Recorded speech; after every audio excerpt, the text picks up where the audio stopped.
is one of our own Beacon advocates by the name of Ralph Illman. Now, Ralph's bladder cancer journey started over 6 years ago when it was necessary for him to have a radical cystectomy with a neobladder diversion. Ralph participated in Beacon's first research advocacy training seminar in 2016, and since then has been able to draw from his own professional career, which was in medical care data and analysis. This allowed him to effectively work with several Beacon-affiliated researchers in developing proposals for funding, written for Beacon's website, and he has participated in Beacon's annual fundraising walks. He also serves in Beacon's Survivor to Survivor program as a peer counselor, which typically helps newly diagnosed patients navigate through some very scary times. Ralph is retired and comes to us this evening from his home in Morristown, New Jersey. Ralph, it's all yours, my friend. Bill, thank you very much. It's a pleasure to be with you this evening and share another patient advocacy experience. And congratulations on your 10th anniversary. I hope to join you with that in a few years. So let's hit the next slide, Morgan or Stephanie. And I'm going to, talking to you from the patient's point of view or the patient advocate's point of view, look at some of the issues involved in participating in grant review and also giving you some examples. Next slide, please. First issue I wish to address is what are the key competencies that the patient advocate brings to the table. The first group, insight on study design, a variety of factors that really are the same as were discussed in the first two webinars in this series, working with pharma to develop, test, and ultimately market their products, and working with pharma and scientists on the design of the clinical trials. It's the same sort of thing, only now we're looking at proposals and evaluating them. And the patient has a lot to offer in this respect, and I look at particularly at recruitment. Will this thing work? Will this study work? Will patients be willing to be recruited? Will they comply with the procedures, and ultimately will they be retained? If you're looking at a proposal and you have your doubts, your evaluation is going to be negatively reflected accordingly. So things of that sort. The next category, experience with outcomes. Well, you might be reviewing a proposal that is specifically directed at patient-level outcomes, quality of care. In particular, survivorship is kind of a new term that I'm getting familiar with. Satisfaction, caregiver satisfaction, outcomes. And if the project is directed at outcomes specifically, of course, this is right in our wheelhouse. But we may be reviewing a proposal that, say, a clinical trial or otherwise not directly focused on outcomes, but maybe it should be saying more about outcomes than what it is. And so that's an opportunity for the patient advocate to insert some real life factors regarding, what is this project going to accomplish ultimately with respect to the patient? And I'll tell you, if we don't raise it, nobody else will. So it's all up to us. The last category, policy trade-offs, may or may not be appropriate depending on the particular rules of and circumstances of the review panel. But somebody's got to be thinking about this stuff because funding inevitably is limited, and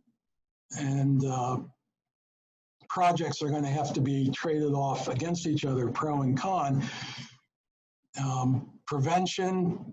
Your project may be looking at prevention or screening or therapy. How do you compare and evaluate projects that are so different in orientation? So that's difficult. Time frame, this is a favorite of mine, sooner versus later. Well, I think we all agree as patients, we prefer that this project come to a fruition with respect to actual patient care sooner rather than later.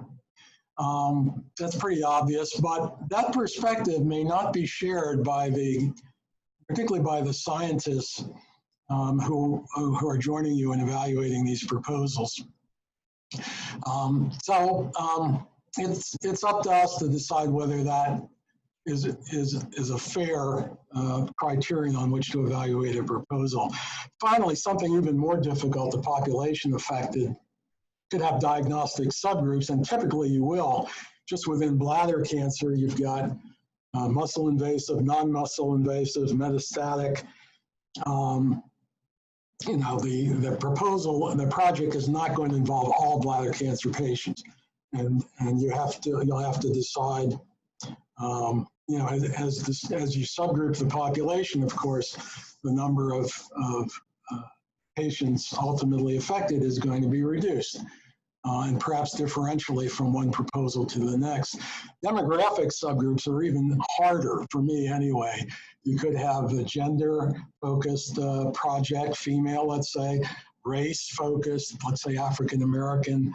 Again, as you subgroup the population, you'll be limiting the number of patients who ultimately may receive a benefit, but on the other hand, suppose that subgroup has been historically understudied or historically underserved. So that's a real tough one, and you may or may not wish to consider that in your evaluation.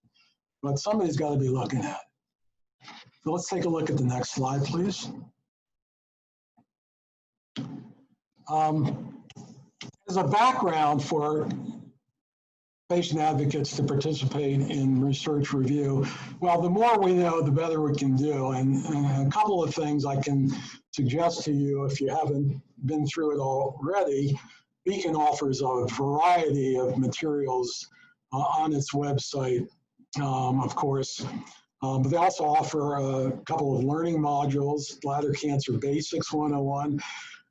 We all know something about bladder cancer. Typically, we're pretty good at our own particular kind of diagnosis and our own particular therapy, but bladder cancer is going to be broader than that. And if we're going to be effective as advocates, it behooves us to be generally well informed about bladder cancer more generally. So that's a module you might investigate. And Beacon also has a research advocate training module that was developed just a couple of years ago. And that can take you, and many of us have gone through that. Bill has gone through it, our host, and I have gone through it as well. And we kind of use it to get certified as patient research advocates. If you're interested, Morgan Powell with Beacon, I'm sure will be happy to give you access to either or both of these modules. So let's move on. So you're coming to the table as a patient advocate with some specific competencies that you're expected to use in your evaluation of these grant proposals, as just discussed. What else might you need to know, or let's put it this way, the more you know, the more comfortable you're going to be. Well, firstly, you're going to need to take a look at the specific review process. It can be complicated. Various stages of evaluation, various rules, including conflict of interest, and patient advocates may well have some conflicts of interest, procedures for getting your commentary into a system. Of course, you'll have help. There'll be people to help you. But the first time through a particular process, you can expect to spend a bit of time. The next two bullets here are areas where you're not really expected to know anything, to know much of anything. You're not certainly not expected to be an expert, but it falls under the category of the more you know, the more comfortable you'll be. Clinical mindset, well, you have a patient mindset, but the proposal is more likely to be written from a clinical point of view and with terminology that may not be immediately familiar to you. So you might well want to look up some things. And research methodology, of course, you want to have some background, some basic background in the way research tends to be structured. And you can access some materials accordingly. The last one I think is kind of interesting, and I express my thanks to Rick Bangs, who's an experienced patient research advocate who I talked to, and who kind of turned me onto this idea about engagement. Part of the competency of us as patient advocates is how do we advocate successfully? How do we get our point of view across? And talking to a group of clinicians, scientists, I think we sort of have to find our own way. That's something that you need to think about, and probably the more you do, the better you get. Next, please. I want to get into some examples of opportunities for patient advocates in reviewing grant proposals. And to get into that, I came up with this grid, two-dimensional grid of describing these opportunities. So let's take a look at the columns first, reading from left to right. I call this the specificity of a review panel focus. The funding organization may take proposals in across general medicine, health, and wellness, and the review panel may not be segmented at any lower level. So you could be reviewing proposals, on a wide variety of health and wellness topics. That's one extreme. And at the other end, you could be looking at proposals where your panel has been restricted to a fairly narrow identified disease. And if we're bladder cancer advocates, of course, that would be bladder cancer. And in the middle, there are all sorts of possibilities of categorization somewhere in between.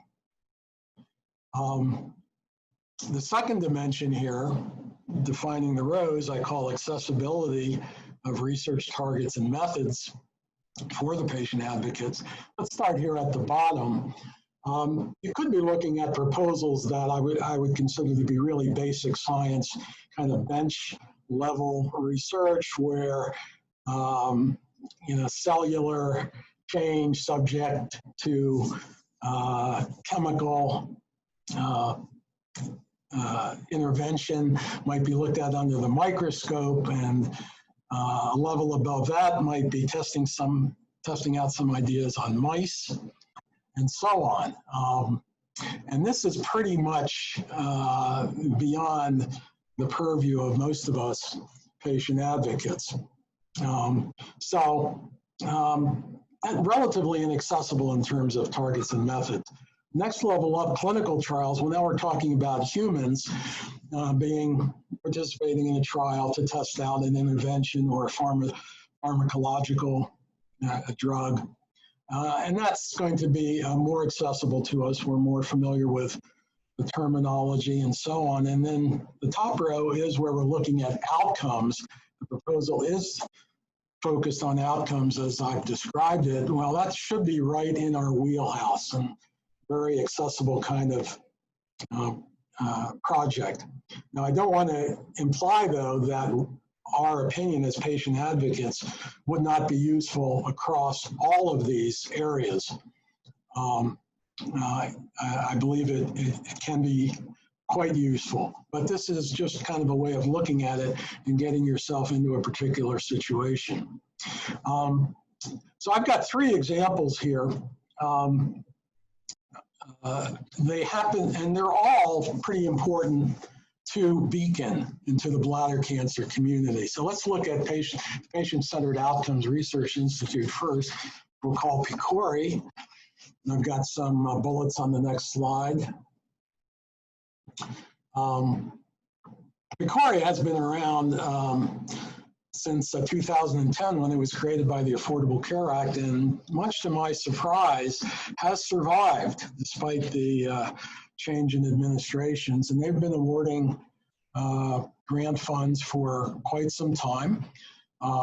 As the description of the organization would indicate, they're very much oriented around outcomes, patient-centered outcomes. So we're naturally quite interested in what's going on at PCORI, even though they haven't done a whole lot of work on bladder cancer per se.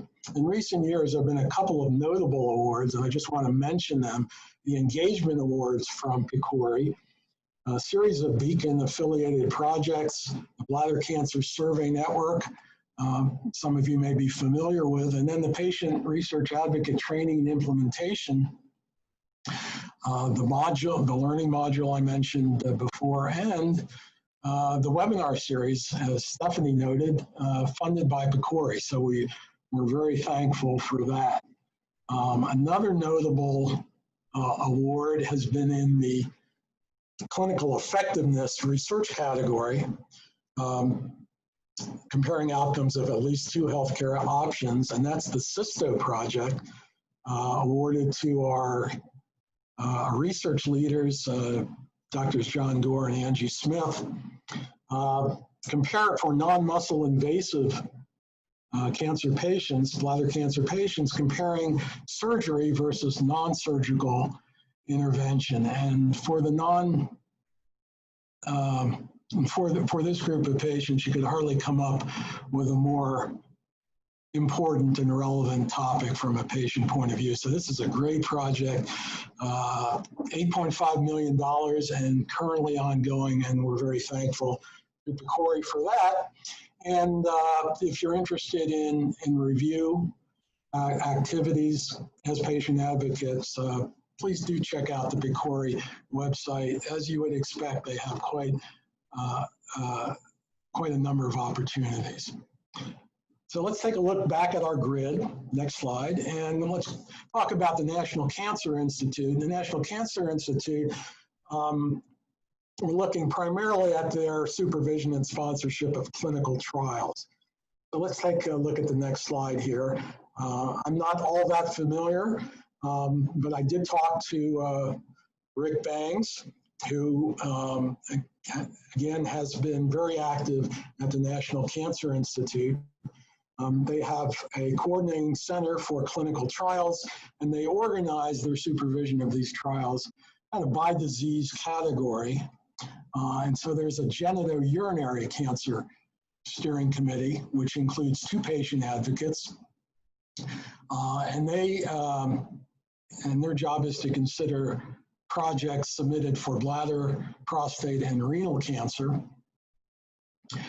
And under the genitourinary cancer committee are 3 task forces for each of the 3 particular cancer categories, bladder, prostate, and renal, and each of these includes 2 patient advocates.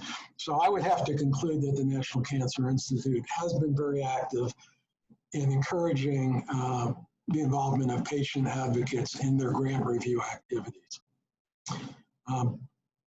Third example, and back to taking another look at our grid, please.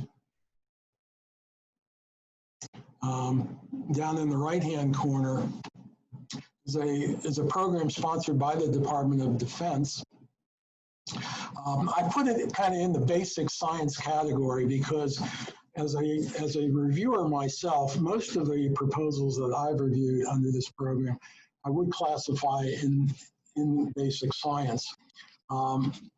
Their orientation is changing somewhat, I understand, and our next speaker may give us some more information about that and give us some more details about how this peer-reviewed cancer research program is organized.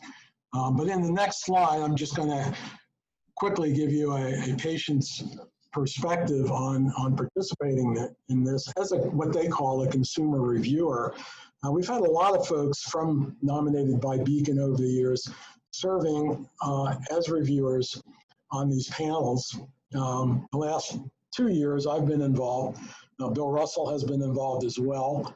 There have been enough proposals on bladder cancer to organize the panel specifically for bladder cancer. And there have been 2 bladder cancer panels, and I recall each having about between 20 and 25 proposals to review.